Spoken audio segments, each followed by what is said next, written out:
সনাতন ধর্মের নিয়ম নীতি রানী রাজলক্ষ্মী মারা গেছে, তার সৎকার হবে। আপন দুলালকে নিয়ে আপনি অন্তঃপুরে যান মহারাজ, আপন দুলালকে নিয়ে আপনি ভিতরে যান মহারাজ। মহারাজ, আপনি যদি ভাবে ভেঙে রাজের কাছে অচল হয়ে যাবে, রানী রাজলক্ষ্মীর সরকারের ব্যবস্থা করতে হবে। আপনি আপন দুলালকে নিয়ে অন্তরে মহলে প্রবেশ করুন। আমির কাসিম, আমি এই মুহূর্তে আপন দুলালকে নিয়ে যাচ্ছি। আপনারা রানী রাজলক্ষ্মীর সাথে কাজে করে ফেলুন। ওরে আপন, ওরে দুলাল, যে কার পৃথিবী ছেড়ে চলে যায় সাথে কাঁদিও, সে যে আর ফিরে আসে না। ওরে আপন, ওরে দুলাল, তোরা আমার সঙ্গে চলে আয়।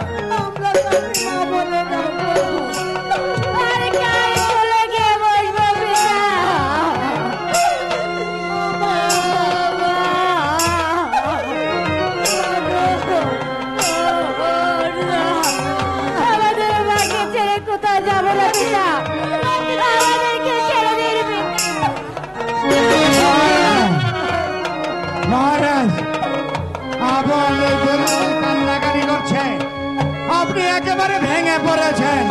যান যান মহারাজ, আপন দুলালকে নিয়ে যান। ওরে আপন, ওরে দুলাল, শত কাটলো তোর মাঝে আর ফিরে আসবে না। তোর আমার সঙ্গে চলে আয়।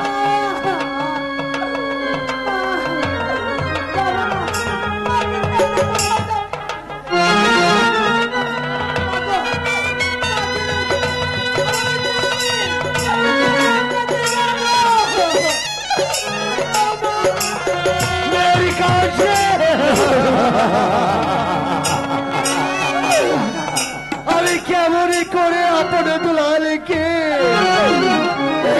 গাড়ি থেকে যাব। মহারাজ, আপন দুলালকে নিয়ে অন্তঃপুরে যান মহারাজ। রানী রাজলক্ষ্মীকে সৎকার করতে হবে মহারাজ। ওরে দুলাল, রাজলক্ষ্মী তোর সে চলে আর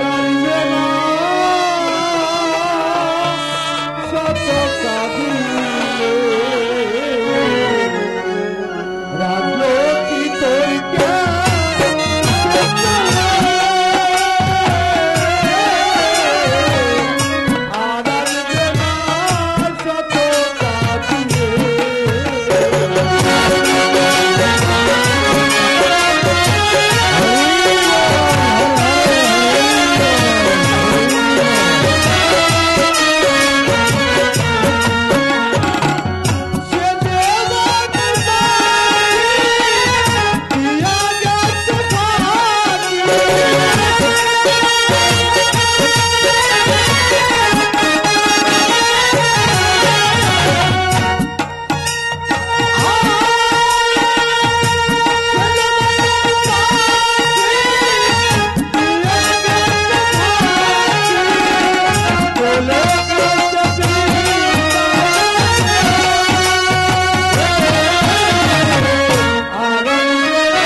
মহারাজ রানী রাজলক্ষ্মী মারা গেছে, তাই তো এখানে বিলম্ব করলে রানী রাজলক্ষ্মীর মৃতদেহ যা পবিত্র হবে। রানী রাজলক্ষ্মীর মৃতদেহ অপবিত্র হতে পারে না। ওরে আপন, ওরে দুলাল, ওরে বাপি,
আপনি স্বর্গ থেকে আমাকে আশীর্বাদ করুন, আমি যেন পারি আপনার স্নেহের আপন দুলালকে মানুষের মতো মানুষ করে গড়ে তুলতে।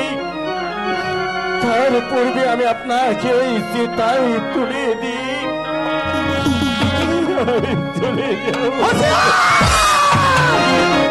খবরদার মীর কাসেম, তুমি রানী রাজলক্ষ্মীকে স্পর্শ করো না। কেন? কারণ তুমি কি ভুলে গেছো তুমি বিধর্মী মুসলিম। তুমি রানী রাজলক্ষ্মীকে স্পর্শ করলে সে সারাটি জীবন ধরে নরকে জলে পুরো মরবে, সে কিছু এই স্বর্গ বাঁচাতে পারবে না।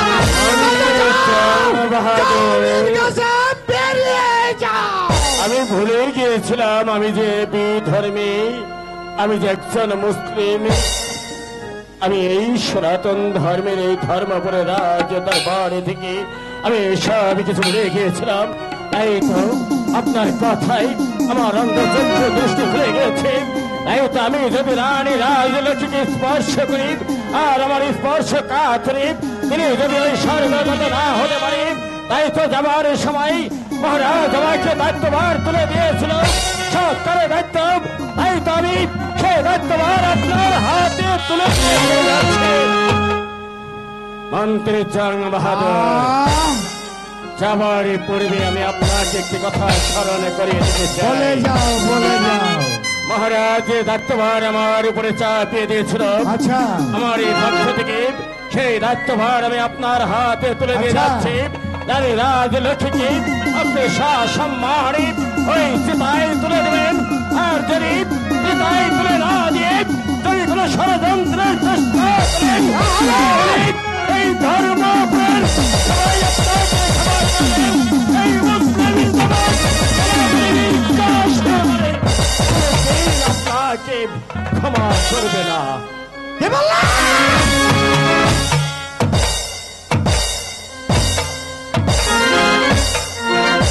বিধর্মী মীর কাসেম কি বললেন?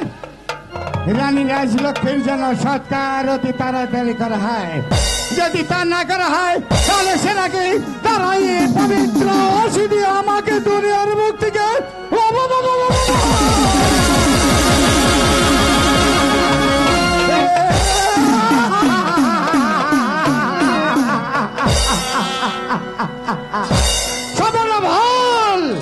ভুল মীর কাসেম।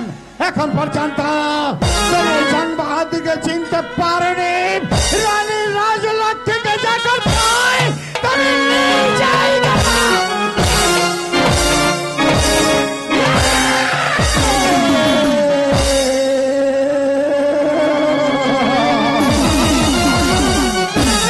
রানী রাজলক্ষ্মী আজ তুমি মৃত্যু বলবে রাজ বাড়িতে হিংসার বীজ বপন করে গেলে এই হিংসার বীজ সারাটি জীবন ধরে তোমার বংশধর সবাইকে কালকে উঠে ডুকরো সাপের মতো ধ্বংস করে যাবে।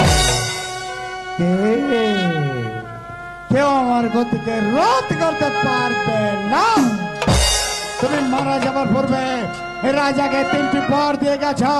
প্রথম বর হচ্ছে তুমি মারা যাবার পর রাজার দ্বিতীয় দ্বার গ্রহণ করবেন না।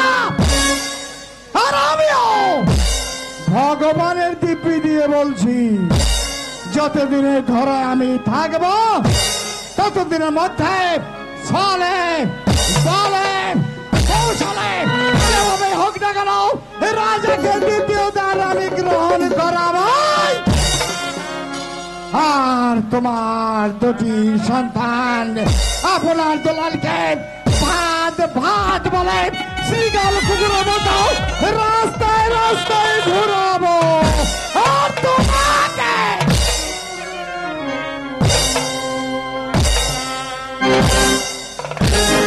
তুমি মনে করেছ হিন্দুর কন্যা হয়ে তুমি ওই শ্মশান ঘাটে যেতে পারবে, কিন্তু না,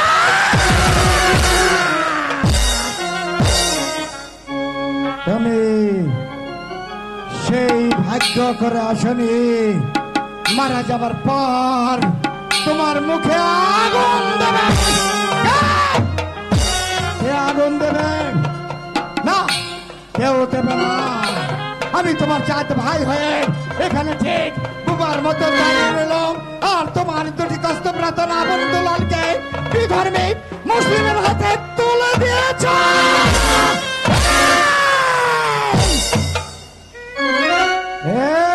এই রানী রাজলক্ষ্মী, আমি তোমার চাঁদ ভাই। তোমার চাঁদের চাইতে আমার চাঁদ অনেক উঠে। আমি কুলীন ব্রাহ্মণ সন্তান, মন্ত্রী হয়ে তোমাদের বাড়িতে এসেছি বলে তোমার দিলে এত হিংসা, কিন্তু না, মনে করো রাজলক্ষ্মী তুমি তো শ্মশান ঘাটে যেতে পারবেই না।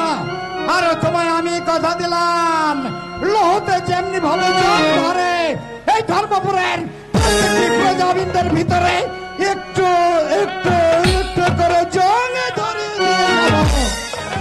তা যদি না পারি জনম আমার মন্ত্রী পদে বিধি লিখি।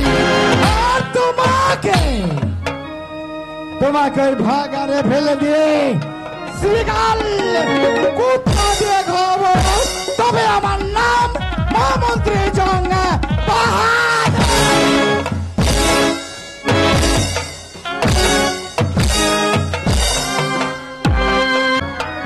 আমাদের বাকি আর কোনোদিনও ফিরে আসবে না দাদা। দুলাল, এই পৃথিবী ছেড়ে একবার যে চলে যায় সে আর কোনোদিন ফিরে আসবে না দুলাল। দাদা, তাহলে আমি কাকে মা বলে ডাকবো? হায় কার কোলে দিয়ে বলবো বাবা দুলাল? আমি তো আছি দুলাল, তবু যে আদর তোকে পূরণ করতে পারবো না, কিন্তু আমরা 2টি ভাই মিলে একসঙ্গে থাকবো। দাদা,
কান্নাকাটি করছিস বাপি? এই ধরা ধামে থেকে একবার যে চলে যা। মহারাজ, মহারাজ, রানী রাজলক্ষ্মী মারা যাবার পর থেকে আপন দুলাল কান্নাকাটি করছে, আপনি ভেঙে পড়েছেন। আপনি কি ভুলে গেছেন রানী রাজলক্ষ্মীর প্রতিজ্ঞার কথা? না মন্ত্রী জং বাহাদুর, আমি কিছুই ভুলে যাইনি। ওরা ছেলে মানুষ মাতৃহারা হয়ে গিয়েছে, তাই বাগানে বাড়িতে এসে ওরা কান্নাকাটি করছে মায়ের জন্য। ওরে আপন, ওরে দুলাল, মা চলে গিয়েছে তাতে কি হয়েছে রে বাপি? আমি তো রয়েছি। তাহলে আমরা কাকে মা বলে দেখো আর কার কোলে গিয়ে বসবো? তুমি বলে দাও, অবুঝ বালকের প্রশ্নের উত্তর আমি কেমন করে? মহারাজ, কান্নাকাটি করলে চলবে না মহারাজ, ওদেরকে স্কুলে ভর্তি করে দিন মহারাজ। হ্যাঁ মন্ত্রী জং বাহাদুর, ওরে আপন, ওরে দুলাল, তোমরা যে অনেকে বড় হয়ে গিয়েছো বাপি, তোমাদের লেখাপড়ার বিশেষ প্রয়োজন। আমরা লেখাপড়া করবো না, লেখাপড়া শিখে যাকে দেখাবো সুন্দর বেছে নেই। ওরে আপন, ওরে দুলাল, তোমরা রাজার ছেলে, তোমাদের একদিন রাজকার্য পরিচালনা করতে হবে। তোমরা যদি লেখাপড়া না শিখো তাহলে কেমনই করে হবে?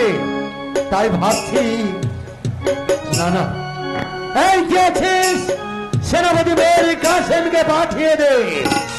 মহারাজের জয় হোক, মহারাজের জয় হোক। মহারাজ, সেনাপতি মেয়ের কাসেম, বলুন মহারাজ। আমার আপন দুলাল দেখতে দেখতে অনেকে বড় হয়ে গিয়েছে। তোমার জানা মতে কোনো ভালো মাস্টার স্কুল আছে তো? মহারাজ, আমার এক বাল্য বন্ধু রানীমার অর্থে পাঠশালা করে তুলেছে। আপনার অনুমতি পেলে আমি এই স্নেহের আপন দুলালকে তার কাছে নিয়ে যেতে পারি। আমি খুবই খুশি হলাম।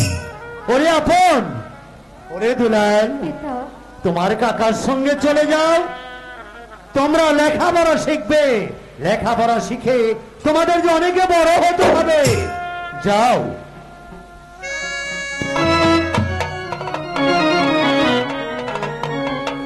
মহারাজ, ঠিক আছে, আমরা তাই চলে যাচ্ছি।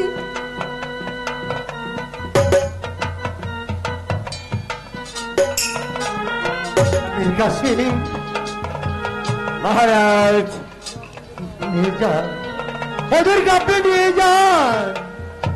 ওরে আপন দুলাল, যাবারই পূর্বে তোমার পিতাদের কাছ থেকে তোমরা বিদায় নিয়ে এসো। ঠিক ঠিক আছে কাকা, আমরা তাই যাচ্ছি।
তোদেরকে আমি আশীর্বাদ করছি বাপি, তোরা লেখাপড়া শিখে মানুষের মতো মানুষ হ।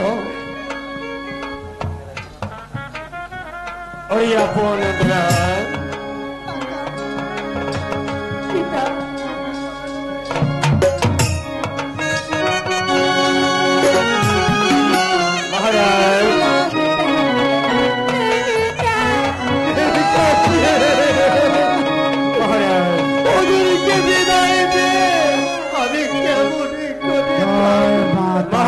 যদি লেখাপড়া শিক্ষা লাভ করি মানুষের মতো মানুষ হবে, তাই তো আপনি আপন দুলাল ইতিহাসে মুখে বিদায় দিন।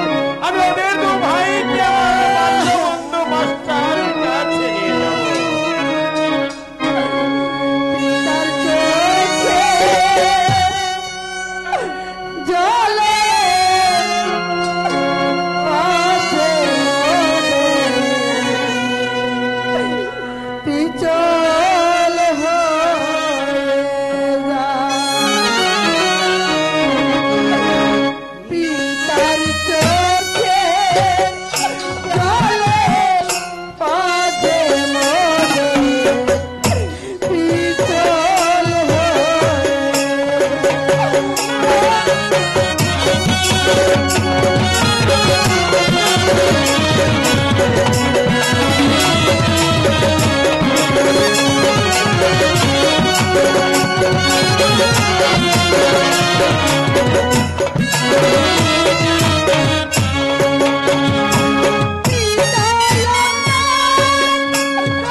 কাকার সঙ্গে চলে যা। তোরা রাজার ছেলে পাখি, তোদের লেখাপড়া যে শিখতেই হবে। যাও মেয়ের কাছে। মহারাজ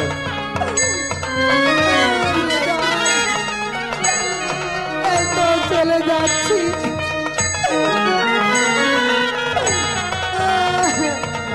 মহারাজ আপনার অনুমতিতে আমি যদি কথা বলতে চাই। বলুন বলুন মেয়ের কাছে কি বলবে? মন্ত্রী জং বাহাদুর, আমি স্নেহের আপন দুলালকে নিয়ে যাচ্ছি আমার এই মাল্যবন্ধ মাস্টারের কাছে। আচ্ছা, সেখান থেকে সে যদি দেখে আপনি ধর্মপুর রাজ দরবারে পুরো অশান্তির আগুন জ্বালাবার চেষ্টা করেছেন, তাহলে একটি কথা মনে রাখবেন, এই ধর্মপুরের সবাই আপনাকে ক্ষমা করবেন। এই কোনদিন আপনাকে ক্ষমা করবে না। চলো আপন দুলাল।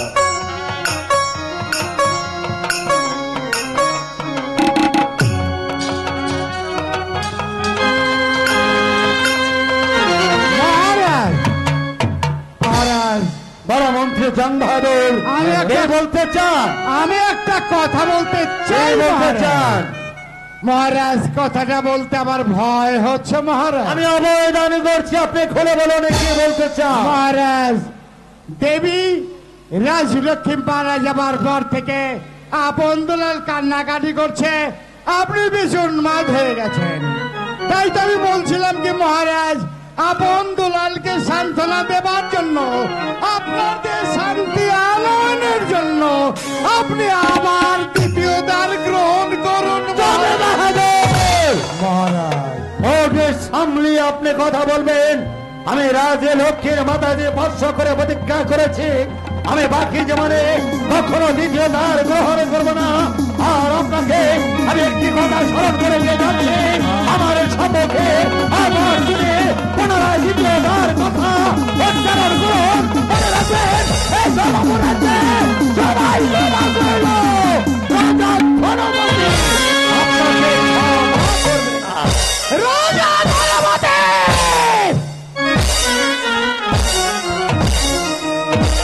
এখন পর্যন্ত তুমি এই জং বাহাদুরকে চিনতে পারোনি, বুঝতে পারোনি। এতদিন তুমি দুধ কলা দিয়ে কাল সাপ পুষে গেছ, সেই কাল সাপ সুযোগ পেলে তোমার বক্ষস্থলে মরণ কামার। ধর্মী মুসলিম, পদে পদে তুমি আমার বাধা হয়ে দাঁড়াও। তাই তো আমিও মহামন্ত্রী জং বাহাদুর চলে বলে কৌশলে যেখানে হোক না কেন রাজা ধনপতিকে আমি দ্বিতীয় দ্বার গ্রহণ করব।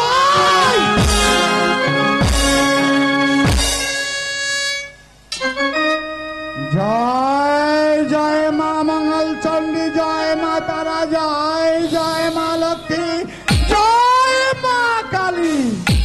ও মা, মারে আমি তোর চালা, সারা জীবন তোকে কি আমি পুজো দিয়েই যাব? তুই আমায় কিছুই দিবি না মা। তুই আমাকে কিছু না দিলে কি হবে? আমি তোকে দেব মা, তোকে দেব। ও মা কালী, ও মা, মারে ভক্তের মনোবাঞ্ছা পূর্ণ হলে তোর মন্দিরে আমি জোড়া পাঠা দেব মা, জোড়া পাঠা বলে দেব মা, জোড়া পাঠা বলে দেব মা, জোড়া পাঠা দিয়ে দেব, পাঠা গো কোথায় নরক কে বলে তা বহুদূর, মানুষের মাঝে স্বর্গ নরক, মানুষেতেই সুরাসুর। ত্রিপুর তারনায় যখন মোদের বিবেক পাইগল হয়, আত্মগ্লানির নরক অনলে তখনই পূরিত হয়। ভগবান রানী রাজলক্ষ্মীর অনুগ্রহে এই নতুন পাঠশালা আমি খুলতে পেরেছি। রানী রাজলক্ষ্মীর অনুগ্রহ না পেলে এই পাঠশালা আমি কিছুতেই খুলতে পারতাম না। মীর কাসেম আমার বাল্যবন্ধু, সে আজ হয়েছে রাজ্যের প্রধান সেনাপতি, আমি হয়েছি সাধারণ স্কুল মাস্টার। যাক, ভালোই হয়েছে। ও নিয়েছে রাজ্যের দায়িত্ব, আর আমি নিয়েছি মানুষের দায়িত্ব। ভগবান, আমি যেন আমার দায়িত্ব পালন করতে পারি, আমি যেন এই ধর্মপুর রাজ্যের ছোট ছোট ছেলে মেয়েকে লেখাপড়া শিখিয়ে এই জগতের বুকে মানুষের মতো মানুষ করে গড়ে তুলতে পারি। ভগবান, আজ রাজ্যের প্রধান সেনাপতি হয়েছে বলে আমার সঙ্গে দেখা পর্যন্ত করছে না।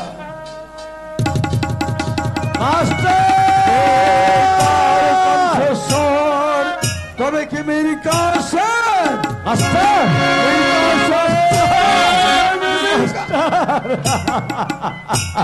কেমন আছো বন্ধু? বন্ধু, আমি যে ভালো নেই বন্ধু, আমি যে আজ ভালো নেই। ভালো নেই? কি বলছো বন্ধু? বলো, আজ তোমার কি হয়েছে? তোমার মুখখানে আমি মলিন দেখতে পাচ্ছি, চোখ দিয়ে জল গড়িয়ে পাচ্ছে। বলো তো বন্ধু, আজ তোমার কি হয়েছে? মাস্টার, রানী রাজ লক্ষ্মীর করুণায়, রানী রাজলক্ষ্মী, তুমি আজ এই ধর্মপুরে পাঠশালা ঘুরে তুলেছ, আর তিনি আমাকে লালন পালন করে আদর্শ শিক্ষায় শিক্ষিত করে আমাকে দিয়েছে দেশ গড়ার কাজ। তিনি যে আজ আমাদের মায়া ত্যাগ করে সে পরলোকে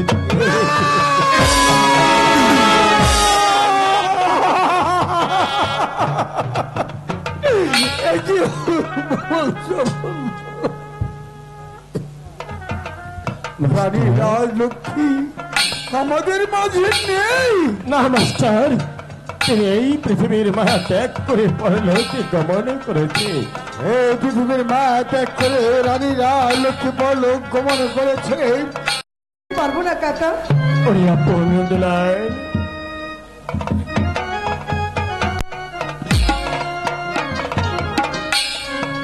আমি যদি ওদের সঙ্গে ছলনা না করি, তাহলে যে ওদের দু ভাইয়ের কাজ আমি বিদায় দিতে পারবো না।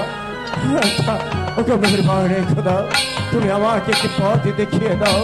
হ্যাঁ, পেয়েছি। ওরে আপন দুলাল, কাকা, কি ভাবছেন? তোরা না তোর ভাই পাখি দেখতে ভালোবাসিস? হ্যাঁ কাকা। ওই দেখ, ওই দেখ, গাছে কতগুলো পাখি সুন্দর ভাবে খেলা করছে। হ্যাঁ কাকা। তোরা তো ভাই গুনে গুনে দেখ, ও গাছে কয়টি পাখি রয়েছে। আমি তো কোথাও দেখতে পাচ্ছি না। ওই তো, দেখতে পাচ্ছি না ওই তো দেখ, কি সুন্দর দুটো পাখি খেলা করছে। দেখতে পাচ্ছি না। কোথায় কাকা? কোথায়? কই কাকা?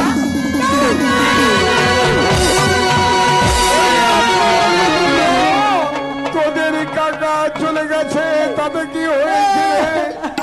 আমি তো রয়েছি।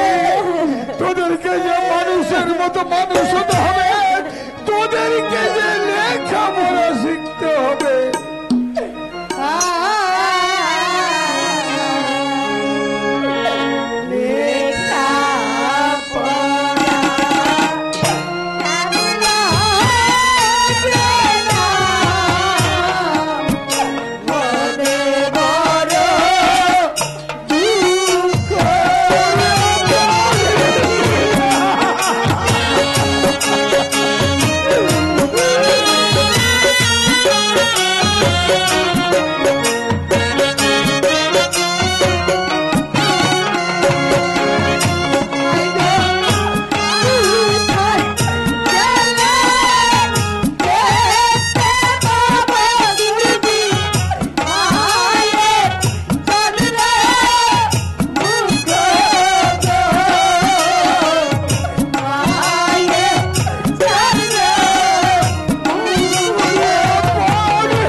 মাতা পিতা চিরকাল বেঁচে থাকে না, কেউ আজ কেউ কাল, এমনি করে সবাইকে একদিনে পৃথিবী ছেড়ে চলে যেতে হয়।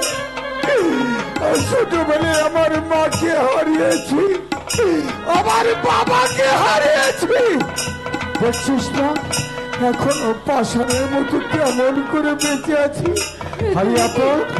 আরে দুলাল, তোদের মুখখানা দেখছি একদম শুকিয়ে গেছে। চল আগে হাত মুখ ধুয়ে কিছু খাবি, তারপর তোরা আমার কাছে লেখাপড়া শিখবি। তাই হবে চল বাপি, চল।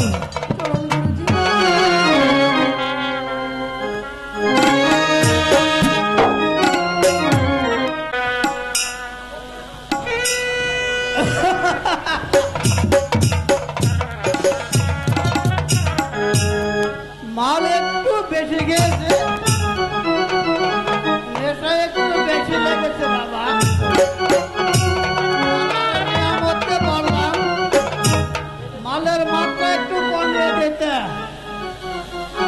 আমার মালের মাত্রা আরো বাড়িয়ে দিয়েছে।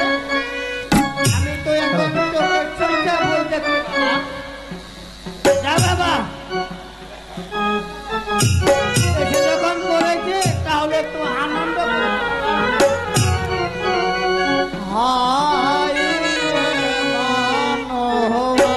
মাঝি মদের নৌকা পাহাড়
সুন্দর একটি ফুলের বাগান?